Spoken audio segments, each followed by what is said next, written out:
नमस्कार, मैं हूं आपके साथ प्रगति शर्मा। बंसल न्यूज की खास पेशकश लक्ष्य में आपका स्वागत है। अगर आप भी अपने करियर को सुनिश्चित करना चाहते हैं तो ये कार्यक्रम आपके बहुत काम का है, क्योंकि हमारे इस प्रोग्राम में एक्सपर्ट्स करेंगे आपका मार्गदर्शन और बनेंगे लक्ष्य हासिल करने में आपके मददगार।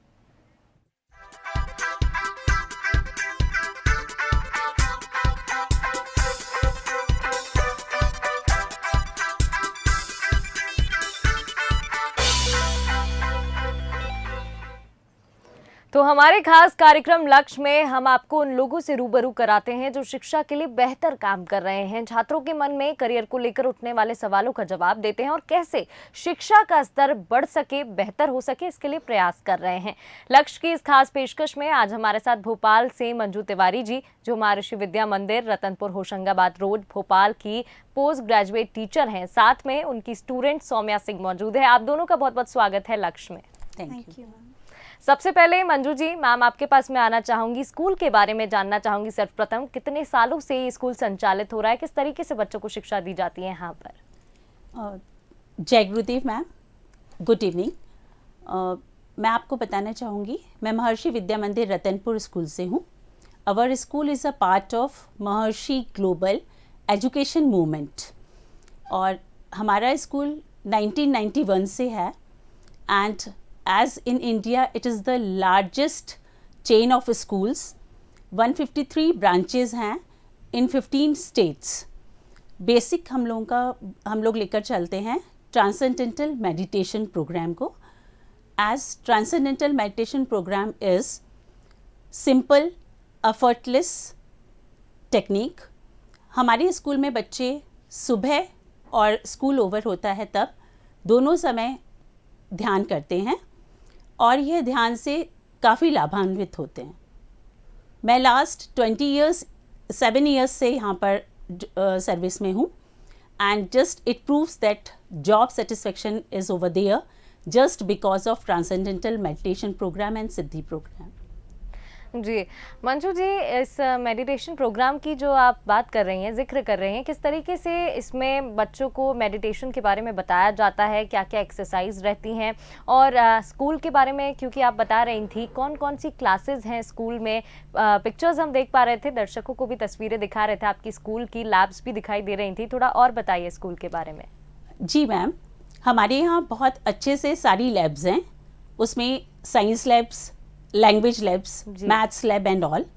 बच्चों को जहाँ तक ट्रांसेंडेंटल मेडिटेशन के बारे में मैंने आपको बताया, हमारे यहाँ सिद्धि शिक्षक हैं Shri Harish Joshi sir, Shri RS Patwari sir and Shrimati Vimla Joshi ma'am. वो जैसे ही कोई न्यू स्टूडेंट आता है या हम लोगों को भी निरंतर ध्यान का वहाँ पर प्रैक्टिस दी जाती है और वहाँ पर सुबह और दोपहर में स्कूल जब ओवर होता है तब स्टूडेंट्स ध्यान करते हैं। यह नहीं है कि कभी छूट जाए, जैसे अगर छुट्टी भी रहती है तो they are doing at home also in the evening and it's a regular practice by the students as well as teachers और they are benefited by that. जो ध्यान का है इसमें कुछ भी नहीं है, ये सरल, स्वाभाविक और प्रयासहीन प्रक्रिया है। इसमें अगर आप भी सीखना चाहेंगे, मैं आप लोगों को भी आमंत्रित करती हूँ, तो मैं इसके लिए एक प्रोग्राम रखवा दूंगी हमारे यहाँ के सिद्धि टीचर्स से, प्रिंसिपल सर की परमिशन से। तो डेफिनेटली आप भी इससे लाभान्वित होंगे और बहुत इजीली सारे काम हो जाते हैं। मैं धन्यवाद देना चाहूँगी प्रिंसिपल सर को कि उन्होंने आज हमें यह अपॉर्चुनिटी दी, यहाँ पर भेजा। साथ साथ मैं धन्यवाद करना चाहूँगी बंसल न्यूज़ का फॉर इन्वाइटिंग अस। बिल्कुल। सौम्या, आपकी तरफ मैं आना चाहूँगी, जानना चाहूँगी। सबसे पहले तो आप अपने बारे में बताइए, उसके बाद स्कूल के बारे में आप क्या सोचती हैं? जी, मेरा नाम सौम्या सिंह है और अभी मैं मेरे स्कूल में हेड गर्ल की पोस्ट पे हूँ और इस स्कूल में काफ़ी ज़्यादा डिफरेंट एनवायरनमेंट मुझे देखने को मिला है। मेरा जो पहला स्कूल था और इस स्कूल में काफ़ी ज़्यादा डिफरेंस। यहाँ पे टीचर्स इतने फ्रेंडली हैं और जैसा कि मैम ने बोला, मेडिटेशन को पहले इस स्कूल में आने से पहले मैंने मेडिटेशन के बारे में इतना नहीं सुना था। बस ऐसा लगता था कि बस आंख बंद करके बैठ जाना है। बट जब यहाँ पे आके उसको सीखा, उसका इम्पोर्टेंस जाना, तब लगता है कि हाँ, इतना स्ट्रेस को रिलीव करने के लिए इतना अच्छा टेक्निक हमें बताया गया है। तो इस स्कूल में काफ़ी और भी कॉन्शियसनेस से रिलेटेड भी हमने बहुत सारी चीज़ें सीखी हैं। तो उसी में बहुत ज़्यादा इम्पोर्टेंस दिया है। जी सौम्या, आप कौन सी क्लास में हैं? किस तरीके से स्कूल से आपको हेल्प मिलती है अपने सिलेबस को पूरा करने में? मैं अभी 11वीं क्लास में हूँ, मेरा कॉमर्स स्ट्रीम है और स्कूल में जब भी हमारा कोर्स कंप्लीट हो जाता है तो रिवीजन के समय में टीचर्स काफ़ी ज़्यादा हेल्प करते हैं। एग्ज़ाम से पहले जो भी एक दिन पहले हमें बता दिया जाता है कि कौन से सब्जेक्ट को आपको तैयार करके आना है, फिर अगले दिन उसका टेस्ट लिया जाता है, तो उसमें भी काफ़ी ज़्यादा हेल्प मिलती है हमें एग्ज़ाम के लिए प्रिपेयर करने के लिए। उसके बाद हमारे लिए टीचर्स 24/7 हमारे लिए अवेलेबल रहते हैं घर पे भी। अगर हम उन्हें रात में भी कॉल करते हैं तो वो हमें पिक करते हैं, हमारे डाउट्स क्लियर करते हैं। प्लस ऑनलाइन क्लासेस भी हमारे लिए रखी जाती हैं एग्ज़ाम समय में। बिल्कुल, सौम्या ने ऑनलाइन क्लास का जिक्र किया है। मंजू जी, आपकी तरफ मैं आना चाहूँगी। अभी काफ़ी डिफ़िकल्ट समय रहा है, कोरोना का वो समय था जहां ऑनलाइन जो क्लास था, ऑनलाइन मोड इंट्रोड्यूस किया गया। किस तरीके से ऑनलाइन मोड में बच्चों को शिक्षा दी गई? मैम, मैं बताना चाहूँगी कि हम लोगों ने ऑनलाइन मोड को भी सक्सेसफुली कंप्लीटेड किया है। ऑनलाइन मोड में क्लासेस के अलावा हमारे सारे फंक्शंस, सारे प्रोग्राम्स जो भी थे, एक्स्ट्रा एक्टिविटीज़, सब कुछ वैसे ही चलता रहा। हमारा महर्षि नेशनल कल्चरल सेलिब्रेशन प्रोग्राम होता है जिसमें बच्चे रीजन वाइज सेलेक्ट होके फिर नेशनल लेवल पे आते हैं। यह एक अंतर्राष्ट्रीय स्तर पर प्रोग्राम होता है, वो भी सक्सेसफुली हमने उस दौरान कंप्लीट किया। ऑनलाइन दौर में हमारी जो स्कूल एजुकेशन से रिलेटेड क्लासेस थी उसमें भी हम लोगों ने बढ़ चढ़कर, बच्चों ने भी और टीचर्स ने भी हिस्सा लिया। शुरू में हमें ऐसा लगा था कि जब हमें प्रिंसिपल सर ने बताया कि now you have to take online classes, तो थोड़ा सा स्लाइट हेजिटेशन हुआ, but because of his motivation only sir ने हमें मोटिवेट किया कि नहीं, it's very easy, you people will do. तो हम उसको बहुत अच्छे से कर पाए under the able guidance of chairman Brahmachari Girish जी। उन्होंने भी समय समय पे हमें इसकी टिप्स दी जो हमें बहुत फ़ायदेमंद रहा। और साथ ही साथ जब हमने क्लासेस लेते थे तो स्टूडेंट्स का सपोर्ट मिला। आज भी हम लोगों ने उस ऑनलाइन क्लासेस को ये नहीं कह सकते कि हमने बंद कर दिया है गया।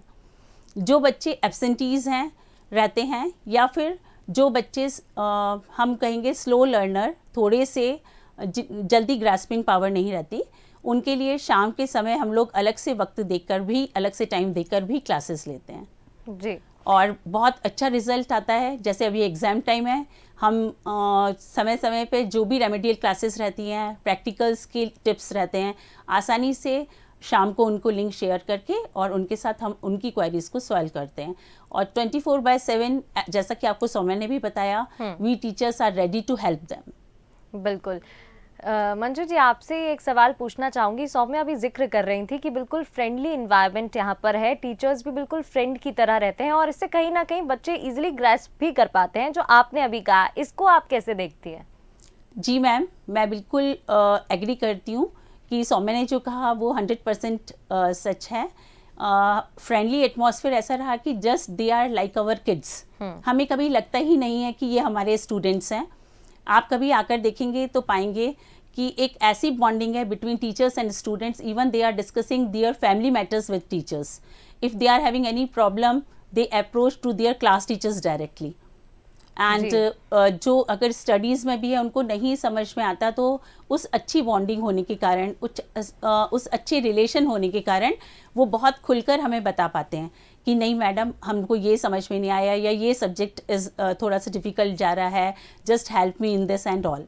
और teachers are ready to do that 24/7 and just each and everyone over there, principal sir as well as teachers, they are treating students as their own kids. बिल्कुल, और ऐसे इन्वायरमेंट में बच्चे जल्दी आगे बढ़ भी पाते हैं। सौम्या, आपसे मैं जानना चाहूँगी, ऑनलाइन और ऑफलाइन मोड में से आपको सबसे ज़्यादा कौन सा मीडियम पसंद आता है? ऑफलाइन मोड में क्या कुछ बेहतर रहता है? इसके बारे में आपके क्या विचार हैं? मेरे हिसाब से सबसे ज़्यादा बेटर ऑफलाइन मोड ही है, क्योंकि हम उससे टीचर से डायरेक्ट कनेक्ट कर पाते हैं। अगर जब टीचर हमें सामने से रहकर समझाते हैं तो वो काफ़ी अच्छे से हमें समझ में आ जाता है। ऑनलाइन में कभी कभार टेक्निकल इश्यूज़ आ जाते हैं तो कई बातें समझ में नहीं आती, वॉइस ब्रेक्स हो जाती हैं, या फिर कभी डाटा भी अगर ऐसे ख़त्म हो जाता है तो हम कभी कभार ज्वाइन नहीं कर पाते, तो उसमें काफ़ी सारी ऐसी दिक्कतें आती हैं। बट ऑफलाइन में टीचर हमारे सामने रहते हैं, काफ़ी अच्छे से हमें एक्सप्लेन करते हैं, तो ऑफलाइन मोड बेस्ट है मेरे हिसाब से। बिल्कुल। सौम्या, बैच हम आपका देख पा रहे हैं, हेड गर्ल हैं आप, आपने अभी बताया कॉमर्स की स्टूडेंट तो हैं ही, साथ में हेड गर्ल भी हैं, इसका मतलब को करिकुलर एक्टिविटीज़ में भी आप कहीं ना कहीं इंटरेस्ट लेती होंगी, अदर एक्टिविटीज़ में भी, उसके बारे में क्या कहना है आपका, बैलेंस कैसे बनाती हैं इन सब में? हाँ, हेड गर्ल को लेके मुझे अदर एक्टिविटीज़ में भी पार्टिसिपेट लेना पड़ता है, बट उसको लेके मैं अपनी स्टडीज़ को कभी भी सेक्रीफाइस नहीं करती हूँ, क्योंकि स्टडीज़ कम फर्स्ट। उसके बाद एक्टिविटीज़ को लेके मैं उसके लिए अपने लिए अलग टाइम निकालती हूँ, उसको टाइम मैनेज करती हूँ, अपना एक अलग शेड्यूल बनाती हूँ कि इस समय मुझे ये कंप्लीट करना है, फिर इस पे ध्यान देना है, तो उसको मैं टाइम मैनेज करके चलती हूँ। सौम्या, हेड गर्ल हैं आप, कहीं ना कहीं डिसिप्लिन आपको काफ़ी ध्यान रखना पड़ता होगा, आपको डिसिप्लिन रहना पड़ता होगा, तभी और लोग आपको फॉलो कर पाएंगे, तो क्या इसको मेंटेन करके चलती हैं आप? यस। इसके लिए कोई टिप्स वगैरह रहते हैं, टीचर्स हेल्प करती हैं, या फिर खुद दिमाग में रहता है कि मुझे डिसिप्लिन रहना है तभी और लोग मुझे फॉलो करेंगे? टीचर्स भी काफ़ी बार हेल्प करती हैं, और ये तो खुद भी दिमाग में रहता है कि डिसिप्लिन में रहना है, बिकॉज हेड गर्ल एक रोल मॉडल की तरह, एक की तरह काम करती है स्कूल में। तो उससे देख के काफ़ी सारे बच्चे इंस्पायर होते हैं, जो छोटे बच्चे होते हैं काफ़ी ज़्यादा देखकर इंस्पायर होते हैं। तो टीचर्स भी कभी कभार काफ़ी अच्छी गाइडेंस देते हैं कि हाँ तुम्हें ये करना चाहिए, तुम्हें ऐसे फॉलो करना चाहिए, और अपने से भी आता है कि हाँ डिसिप्लिन में रहना चाहिए, हमें ये रूल्स फॉलो करने चाहिए। बिल्कुल। मंजू जी, आपसे मैं जानना चाहूँगी, वर्तमान दौर में टाइम मैनेजमेंट की क्या महत्ता है? टाइम मैनेज करके चलना आज के टाइम में बहुत डिफ़िकल्ट हो गया है, क्योंकि डिस्ट्रैक्शंस बहुत ज़्यादा हैं। जी ma'am, time and aim both are very much important in one's life. जैसा कि हम देखते हैं, without an aim the life is like a car without steering. Same in time management also. If you are not making your plan, schedule and all, then you will not get that much of success in life. अगर हम time management को करके ना चलेंगे, अगर हम just first of all the students have to remove themselves from the social media and all, just the Instagram, the Facebook and all for during their study time. अगर time management नहीं हुआ तो वो लोग उतना स्कोर नहीं कर पाएंगे जितना कि उन लोगों ने टारगेट रखा है। And beforehand we are giving them the revision planning and all. So in our school the students are properly maintaining their time. बिल्कुल। सौम्या, सोशल मीडिया की यहाँ बात हो रही है कि आप सोशल मीडिया पर हैं, क्योंकि देखिए हर चीज़ के जहाँ फ़ायदा होता है वहाँ नुकसान भी होता है, तो सोशल मीडिया से कहीं ना कहीं, जैसे अभी ऑनलाइन मीडियम चला तो गूगल पे आप कुछ भी सर्च कर सकते हो, आपको कई सारे पीपीटीज मिल जाते हैं, सिलेबस बहुत सारा मिल जाता है, कवर हो जाता है, लेकिन जितने अच्छे से हम क्लास में पढ़ पाते उतने अच्छे से नहीं पढ़ सकते। जैसे कि हर चीज़ की अति बेकार होती है, मैम ने बोला सोशल मीडिया इतना यूज़ नहीं करना चाहिए, आपकी क्या राय है? क्या आप सोशल मीडिया पर हैं? जी हाँ, मैं सोशल मीडिया पे हूँ, बट जैसे हर एक चीज़ के प्रॉज एंड कॉन्स होते हैं, तो सोशल मीडिया के जितने फ़ायदे हैं उतने नुकसान भी हैं। अगर आप उसको एक एजुकेशनल उससे देखोगे तो उसके काफ़ी फ़ायदे हैं, उस पे आपको काफ़ी सारी एजुकेशनल वीडियोस मिल जाएंगी। अगर आप किसी चीज़ के बारे में जानना चाहते हो तो उसके बारे में काफ़ी अच्छे से डिटेल नॉलेज मिल जाएगी। बट अगर आप उसको गलत वे में देखोगे, मज़े के लिए देखोगे, तो वो कहीं ना कहीं नुकसानदायक चले जाता है, क्योंकि ये अभी हमारा स्टडी पीरियड है। अगर हम इसमें पढ़ाई पे ध्यान नहीं देंगे और अदर चीज़ों में अगर हम डिस्ट्रैक्ट होंगे तो वो नुकसानदायक में जाता है। बिल्कुल। सौम्या, बोर्ड्स अब बिल्कुल करीब हैं, क्योंकि अब जहाँ तक मुझे पता है मार्च में आपके बोर्ड्स होंगे, अगर अभी शेड्यूल आ गया होगा और आने वाला होगा। किस तरीके से आप अपना सिलेबस पूरा मेंटेन करके चलती हैं कि मुझे इतना इतना ख़त्म करना है, और साथ ही कितने घंटे आप पढ़ाई को देती हैं, क्योंकि आपके जैसे और भी स्टूडेंट्स हैं जो ये कार्यक्रम देख रहे होंगे? मिनिमम मैं स्कूल तो डेली अटेंड करती हूँ, तो स्कूल से घर जाने के बाद 1 घंटे का रेस्ट लेने के बाद कोचिंग मेरी 3 घंटे की रहती है। तो कोचिंग से आने के बाद मेरे 3 घंटे स्टडीज़ के होते हैं, 1 घंटा दूसरे एक्टिविटीज़ के होते हैं, जो भी स्कूल के प्रोजेक्ट वगैरह होते हैं वो मैं उन्हें 1 घंटे में कंप्लीट करती हूँ, और 3 घंटे में जो मेरा स्टडी का होता है उसमें मैं पहले से ही एक टाइम टेबल बना के रखती हूँ कि मुझे इतने समय में ये टॉपिक या ये सब्जेक्ट कवर करना है, और उस पर बस टिकी रहती हूँ कि हाँ इतने समय में मुझे ये कंप्लीट करके ही रहना है।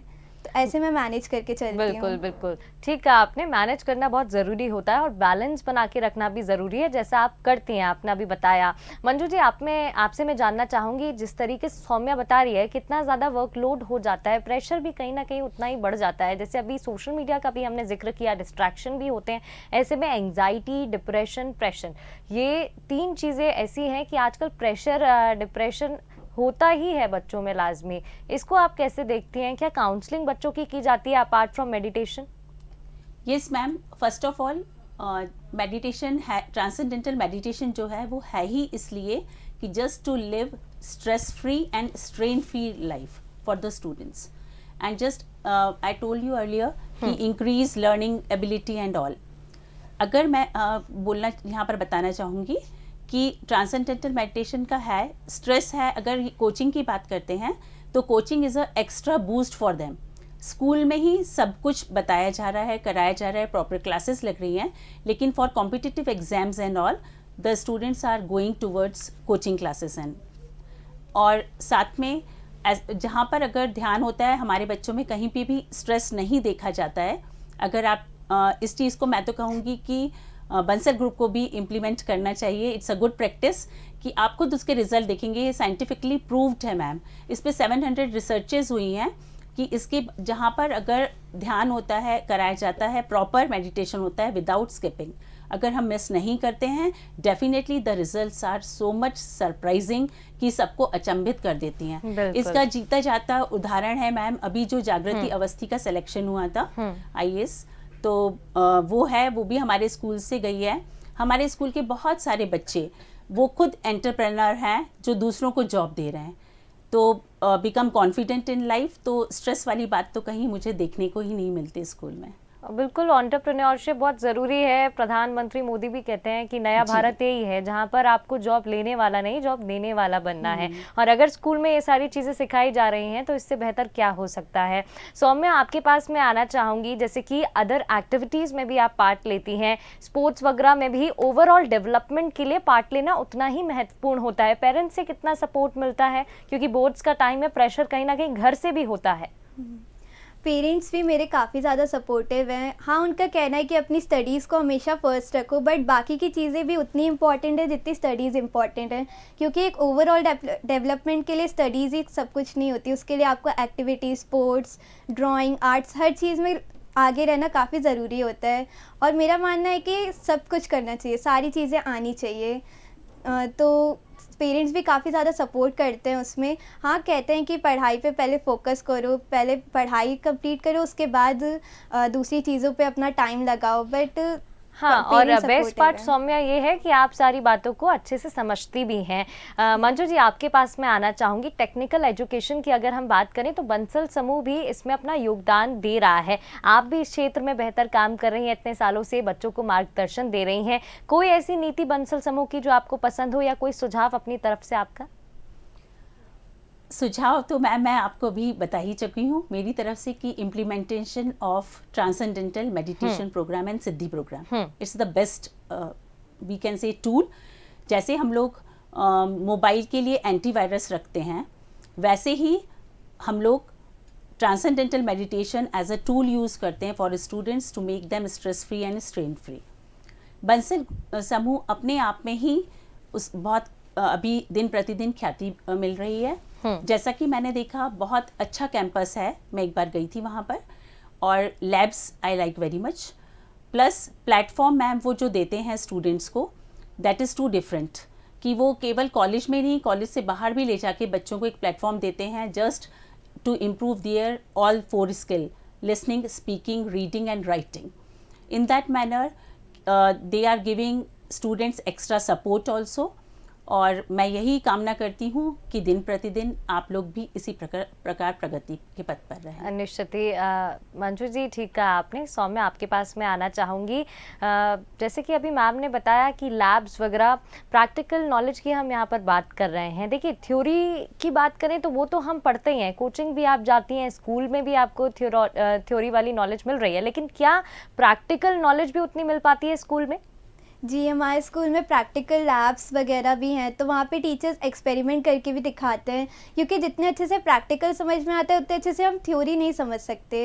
क्योंकि होता है ना, जैसे अगर हम कोई एक चित्र देखें तो वो ज़्यादा समय तक याद रहती है कंपेयर टू वर्ड्स. तो प्रैक्टिकल नॉलेज भी दी जाती है. टीचर्स लैब में ले जाते हैं, वहाँ पे एक्सपेरिमेंट करके दिखाते हैं, और एजुकेशनल टूर्स पे भी ले जाते हैं ताकि हम उन्हें क्लोज से देख पाएँ, जान पाएँ उनके बारे में. तो प्रैक्टिकल नॉलेज भी दी जाती है। बिल्कुल। मंजू जी, आपसे मैं जानना चाहूँगी, काफ़ी स्टूडेंट्स हैं जो ये प्रोग्राम देख रहे होंगे, उनको आप क्या मैसेज देना चाहती हैं, क्या संदेश देना चाहती हैं? क्योंकि देखिए बोर्ड्स नज़दीक है, कहीं ना कहीं प्रेशर भी बढ़ जाता है, बहुत सारा कन्फ्यूजन होता है, दिमाग में बहुत सारे थॉट्स होते हैं कि इस सिलेबस को कैसे पूरा करूँ कि नहीं, ये पार्ट छोड़ दूँ, क्या करूँ, मतलब बहुत कियोस होता है। किस तरीके से उसको पूरा किया जा सके, क्या मैसेज आप देना चाहेंगे? Ma'am, as said by Maharshi ji, rest and activity are the steps of progress. First of all, वो एग्ज़ाम के दौरान बीच बीच में थोड़ा सा रिलैक्स भी हो, फ्री भी हो और अपनी प्रिपरेशन में भी लगे रहें. Whatever we put our attention on, that grows stronger in life. अगर हम चाहेंगे कि हम जो चाहते हैं उस पर ध्यान केंद्रित करेंगे तो निश्चित सफलता मिलेगी. As I am English PGT over there, मैं बच्चों को यही बार बार बताने की कोशिश करती हूँ कि don't wait for the last moment.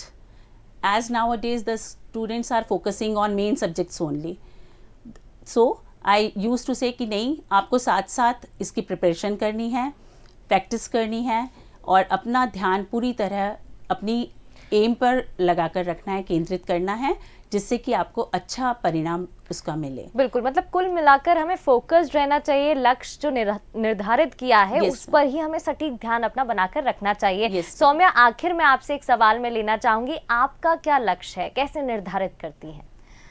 मेरी मम्मी हमेशा बोलती है कि बिना लक्ष्य के जीना ना जीने के बराबर होता है. तो जैसा कि मैंने बोला कि मैं अपनी स्टडीज़ को कभी भी सेक्रीफाइस नहीं करती, हमेशा स्टडीज़ कम फर्स्ट, उसके बाद ही दूसरी एक्टिविटीज़ पे ध्यान देती हूँ. तो जैसे अगर मुझे स्कूल से भी कई बार स्टे बैक करना पड़ जाता है प्रोग्राम के लिए, तो मैं एक दिन पहले अपना टाइम टेबल बना के रखती हूँ कि अगले दिन मुझे ये टॉपिक करना है, ये सब्जेक्ट कंप्लीट करना है. तो मैं उसको बिल्कुल भी इग्नोर नहीं करती हूँ. उस टॉपिक को घर आने के बाद, थोड़ा रेस्ट करने के बाद उसको कंप्लीट करके ही सोती हूँ. बिल्कुल ठीक कहा सौम्या, और बैलेंस बनाकर रखना ही सबसे अच्छी बात रहती है. आज के लिए बहुत बहुत शुक्रिया आप दोनों का इस कार्यक्रम में आने के लिए. धन्यवाद मैम, थैंक यू. तो इसी के साथ इस कार्यक्रम में फिलहाल इतना ही. ताज़ा अपडेट के लिए बने रहिए बंसल न्यूज़ के साथ. नमस्कार.